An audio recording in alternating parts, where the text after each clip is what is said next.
Gold natural గా పెరగడానికి సంవత్సరం పడుతుంది, కానీ మందుల ద్వారా వీళ్ళు దానిని డబుల్ రేటుగా మారుస్తున్నారు. 40 రోజుల్లో అది చచ్చిపోతుంది. అంత పవర్ఫుల్ అయిన యాంటీబయాటిక్స్ ని అవి తినే ఆహారంలో కలుపుతున్నారు. మన రాష్ట్రంలో ఉన్న గవర్నమెంట్ దీన్ని సీరియస్ గా తీసుకోకపోవడం వల్లే ఇవన్నీ జరుగుతున్నాయి. సొల్యూషన్ అంటే ప్రతి ఒక్క చోట చెక్ చేయాలి. అద్భుతమైన శక్తి కలిగిన రాముడి బాణాలను నువ్వేమీ చేయలేవు రావణ. రాముడి పాదం లంకను తాకే రోజున యముడి పాదాలు లంకను తాగుతాయి. మరణం గురించి చెప్పి నన్ను భయపెడుతున్నావా? నన్ను అలాగే నా చుట్టూ ఉన్న వాళ్ళను కూడా యమపాసం ఏమీ చేయలేదు. ఆ యమధర్మరాజు కూడా ఈ లంకాధిపతికి బానిసలా ఉంటాడు. బానిస.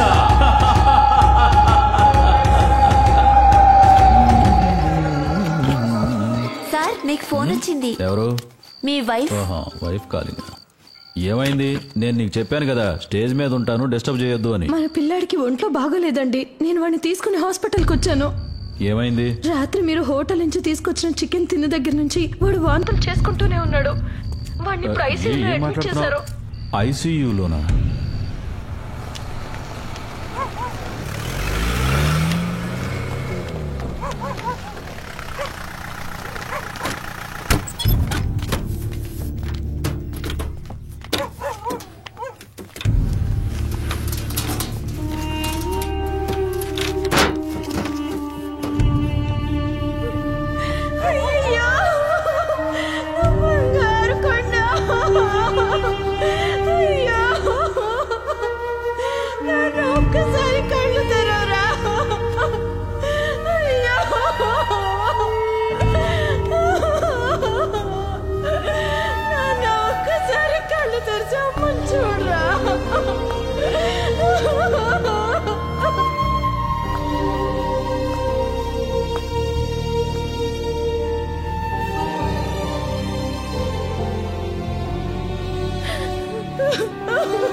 సార్ ఎక్కడున్నారు? అక్కడ.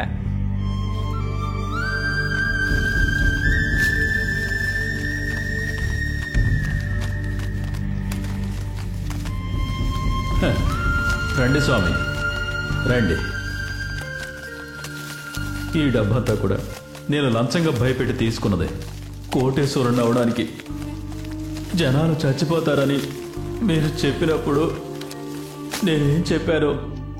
మరణం నిర్ణయించేది మనం కాదు, దేవుడు అని చెప్పారుగా. నా కొడుకు చావు నిర్ణయించింది దేవుడు కాదు, నేనే నిర్ణయించాను. నా కొడుకు నేనే చంపేశాను స్వామి. డబ్బు మీద ఆశ కొద్ది నేనే చంపేశాను.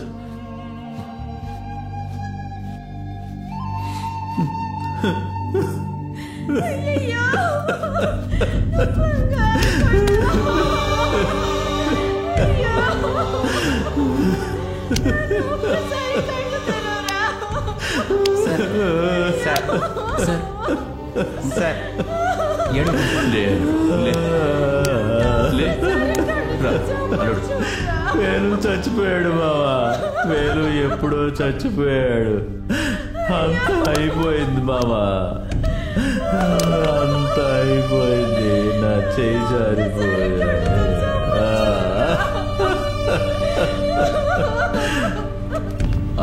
పట్టాభి గారు కూర్చోండి. చెప్పండి. ఇవన్నీ మీ వైఫ్ రన్ చేస్తున్న హోటల్స్ గురించి వచ్చిన కంప్లైంట్స్.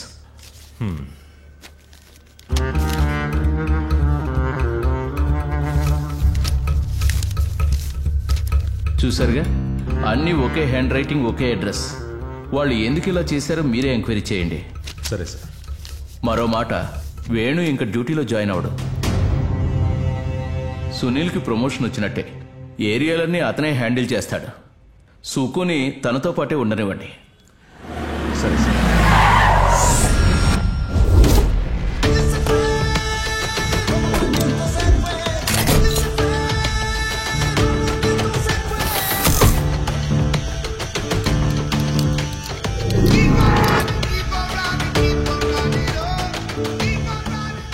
రే సునీల్, రే నిన్ను చూస్తుంటే చాలా సంతోషంగా ఉంది.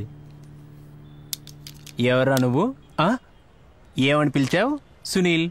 అంతకుముందు ఇంకేంటో పిలిచావు? రే సునీల్, ఎప్పుడు అలాగే కదా పిలుస్తాను, కానీ ఈ రోజు నుంచి అలా పిలవకు. నేను హెల్త్ ఇన్స్పెక్టర్ గ్రేడ్ 1, నువ్వు గ్రేడ్ 2. అంటే సీనియర్ అయిన నన్ను నువ్వు ఎలా పిలవాలి? సార్ అని పిలవాలి, అది మర్యాద. సరే సార్. Sir congratulations. కొత్తగా డ్రెస్ ఒంటి మీదకి వచ్చేసరికి కళ్ళు నెత్తికెక్కినట్టు. మిస్టర్ వేణు, ఓ ఈ మాట మీ నాన్నతో చెప్పు. నేను ఏమైనా అనొచ్చు, కానీ అనను.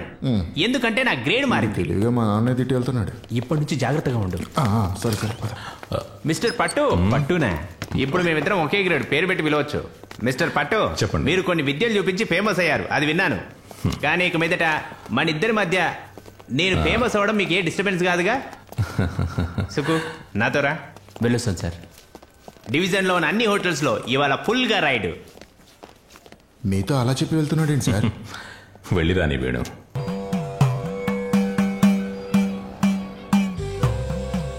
విఘ్నేశ్వర, ఇవాళ మీరే మొదటి కస్టమర్. లేకపోతే ఫ్రీగా ఇచ్చేవాడిని. పాపకి బిర్యానీ నచ్చిందా? మా పొలంలో పండించిన బియ్యం, శుభ్రమైన నూనెతో మేము చేసిన బిర్యానీ ఫ్రెష్ గా ఉన్నాయి. తీసుకో. ఇది మాత్రం ఫ్రీ. వస్తూ ఉండండి. అలాగే సార్.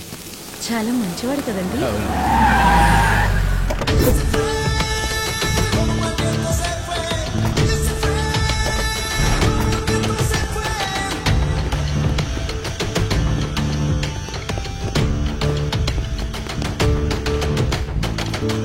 ఏం కావాలి సార్? ఈ హోటల్ మొదలుపెట్టి ఎన్ని రోజులైంది?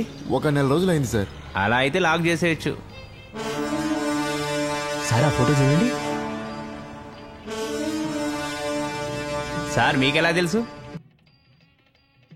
మాకు చాలా రోజుల నుంచి పరిచయం ఉంది సార్. సార్, చార్జ్ తీసుకున్న తర్వాత కేసు ప్రాబ్లం అయితే వెళ్ళిపోదాం సార్. మీకు ఎటువంటి కనెక్షన్ ఉన్నా సరే నేను చాలా strict. Health inspector Sunil, grade 1. Sir, మేము 5 కలిసే బిజినెస్ స్టార్ట్ చేసాం. మేమంతా పక్కపక్కనే ఉండేవాళ్ళం. ఒకప్పుడు మేమంతా రూమ్ షేర్ చేసుకుంటూ ఉండేవాళ్ళం సార్. మొదటగా ఇది చిన్నగా స్టార్ట్ చేసి ఆ తర్వాత బిగ్ ప్రాజెక్ట్ చేయాలనుకున్నాం సార్. నీ కథ అంతా వినడానికి నేను ఇక్కడికి రాలేదు. ఫుడ్ టెస్ట్ చేయడానికి వచ్చాను. ఫుడ్ మాత్రమే కాదు, అన్నిటినీ. అలా అంటే కిచెన్ లో ఉన్న అన్ని వస్తువులు. ఆ మాట నేను చెప్పాలి కదా. మీ బదులు నేను చెప్పా. ఏయ్, కిచెన్ ఎక్కడుంది? అదిగో సార్, అక్కడ. ఒక వాడ. నేను ఇక్కడికి నీకు వడివ్వడానికి రాలేదు. సార్ వాళ్ళు నన్ను అడిగారు సార్, మిమ్మల్ని కాదు సార్. నువ్వు ఈ ఫుడ్ టేస్ట్ చేస్తా ఉండు, నేను కిచెన్ లోకి వెళ్ళి మొత్తం చూసొస్తా. సార్, వచ్చే డబ్బుతో నైస్ గా ఎస్కేప్ అయిపోదామా? Do what I say. Sir, వాడ సార్. ఇక్కడ ఆర్డర్ ఇచ్చిన 2 ప్లేట్లని తీసుకురండి. ఏంటయ్యా ఇంత పొగ? సార్, ఈ వంట చేసేటప్పుడు వచ్చే పొగ సార్. అలాగే ఇది గానుగా ఆడించిన శుభ్రమైన మంచి నూనె సార్. అయితే అది ఆరోగ్యానికి చాలా మంచిది సార్. ఇక్కడే సార్ మేము అన్ని శుచిగా తయారు చేస్తాం. తాతయ్య, సార్కి టీ ఇవ్వు. నాకు టీ వద్దు, ఏ బందా వద్దు. ఫ్రిడ్జ్ లో ఏముంది? ఇది ఫ్రిడ్జా లేక సెప్టిక్ ట్యాంకా? సార్, మేము 5 12 సంవత్సరాలు కష్టపడి తట్టుకోలేను. చాలా ఫ్రెష్ చికెన్ సార్. ఏంటిదే? చికెన్ స్ప్రింగ్ రోల్స్ ఇటువంటి వాసనే వస్తుంది సార్. మా గానుగులో మేమే ఆడించిన శుభ్రమైన మంచి నూనె సార్. అందుకే ఇలా చారలా ఉంది సార్. మేము 5 12 సంవత్సరాలు కష్టపడి గడించి ఇదే పాట పాడుతున్నాం. 5 మంది 12 సంవత్సరాలని మీరందరూ దుబాయ్కి వెళ్ళి డబ్బు సంపాదించినందువల్ల నన్ను కొనాలనుకుంటున్నారా? అస్సలు జరగదు. నా చివరి రక్తపు బొట్టున్నంత వరకు ఈ ఊరి ప్రజల ఆరోగ్యం కోసం కష్టపడతాను. ఏదో ఒకటి చెప్తానే ఉన్నావు. మాట్లాడితే 5 మంది దుబాయ్ అంటే. సార్, మేము 5 రూమ్ షేర్ చేసుకుంది దుబాయ్ లో కాదు సార్. మరి ఇంకెక్కడ? సెంట్రల్ జైల్లో 12 సంవత్సరాలు ఒకే దగ్గరున్నాం. బాలికి కడియం 3 హత్యలు చేశాడు. పిల్లాన్ని తల్లిని రౌండ్ కర్రతో కొట్టిన సాబు, చెక్ పోస్ట్ లో నిలబడ్డ పోలీస్ మీద లారీ ఎక్కించిన Suresh, body simple psycho. And final introducing mister Shaji. ఆ తర్వాత నేను స్టూడెంట్ కి గంజాయి అమ్మినందుకు లోపలికి వెళ్ళిన ఉన్ని. అంటే అది మీరా? రే, ఓనర్స్ అందరూ నేరస్తులైతే ఒక బోర్డు రాయొచ్చు కదరా. మేము ఇక్కడికి రాకపోయేవాళ్ళం. ఏంట్రా మీరు అసలు? అది ఏంటంటే చెయ్యంట్రా.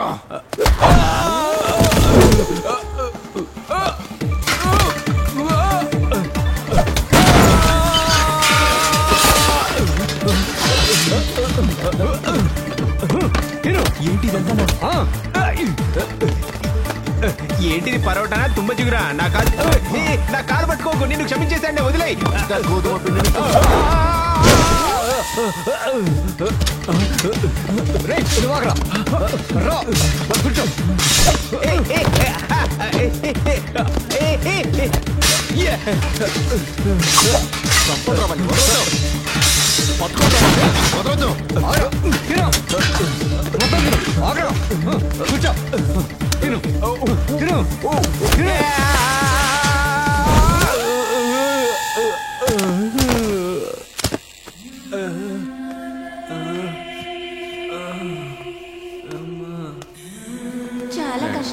ఏమయ్యా ఫ్రీ మోషన్ అయిందా?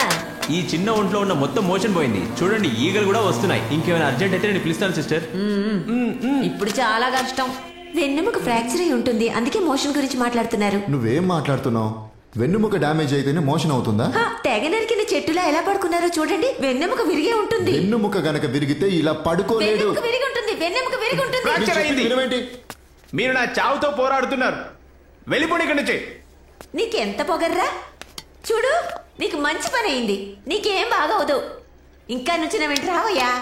వెన్నుముక గనక విరిగితే ఇలా ఎవరు మాట్లాడలేరని నీకు చెప్తూనే ఉన్నాను కదా. నువ్వు వినవద్దు సార్, నేను నిలబడే ఉంటాను. అంత మర్యాద అక్కర్లేదురా.